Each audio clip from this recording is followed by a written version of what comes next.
everybody, Sarah here. Thank you so much for tuning into this video. So I've had a really hard time adjusting my morning quiet times, or just my quiet time in general, with my morning work schedule. I work very early mornings. I'm normally clocked in between 5:45 and 6:45. So that means I'm waking up at about 4 o'clock in the morning.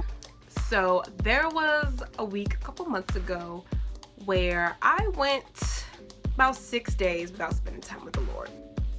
I confess. So, I was still listening to sermons and reading blogs and articles and, doing stuff like that. But I just wasn't getting in the Word alone for myself. So the thing is, when I went that many days without having time alone in the Word of God, I just felt so off.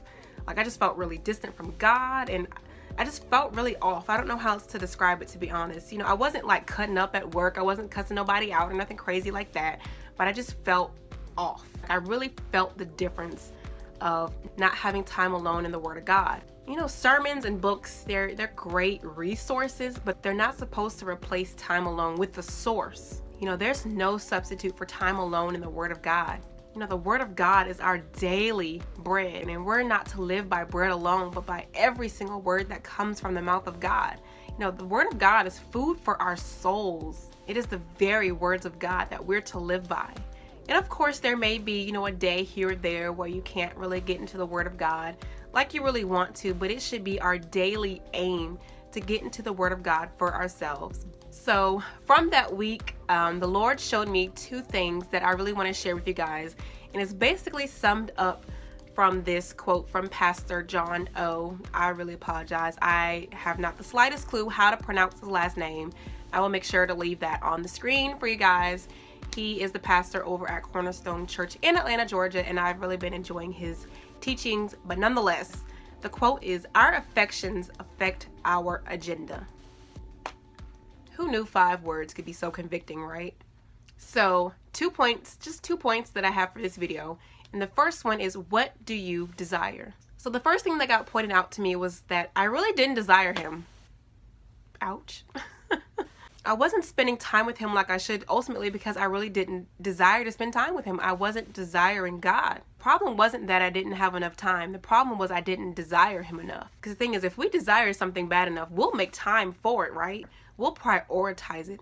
Our affections will dictate our agenda and not the other way around. Because the thing is, our desires drive what we seek after. Because if we truly want something, we'll chase it. We will do what we have to do to get it. And so many of us know that to be true, even in relationships. When a man wants a woman bad enough, he will do whatever he has to get her. And some people want, the latest Jordans and the latest electronic and, Black Friday sales so bad that they will sleep outside in the cold for hours just to spend their money on something that they really want. And the thing is, are we pursuing God in this way? Will we do what we have to do just to spend time with him? Are we chasing him? Are we seeking him in this way? Do we want him that bad? I've just been praying and asking the Lord to give me a desire for him, to help me to desire him more. And he's been faithful to that prayer. And that goes back to last week's video. Why would he not answer that prayer, right? And I'll place the scriptures on the screen that the Lord really was reminding me of and honing in for me during that time when he was just kind of revealing these things to me and reminding me of these things as well. So the second thing that I want to talk about is our agenda. If we really want something, again, we'll chase it, right? We'll seek it. We'll go after it, right? We'll do what we need to do to obtain it. The thing is, we have to be intentional about spending time in the Word of God for ourselves. And sometimes being intentional means having to say no to some things and to some people. But again, if something's important to us, we'll make time for it. It ultimately goes back to desire. Is it actually something that's important to us? Do we truly desire God? It is a sacrifice, and it's also a means of just being disciplined. Instead of, staying on the phone for an hour with your girlfriends or watching Family Feud for an hour or just doing nothing for an hour, maybe we should go spend that hour in the Word of God. We're not supposed to squeeze God into our ever busy growing schedules and to fit him into our lives, but we're to plan our whole entire lives around God. Just how those people sacrifice food and comfort and heat and all these other things just to stand in line in the cold for the thing that they want so badly. Are we willing to sacrifice in order to spend time with God? Are we willing to say no to certain activities and to certain people? Because the thing is, if we can't prioritize while we're single, we'll allow any excuse to do as we get married and as we have families and as our schedule really gets busy. The enemy will use any distraction he can in order for us to not spend time with God. The question is, will you take the bait, or is your desire stronger?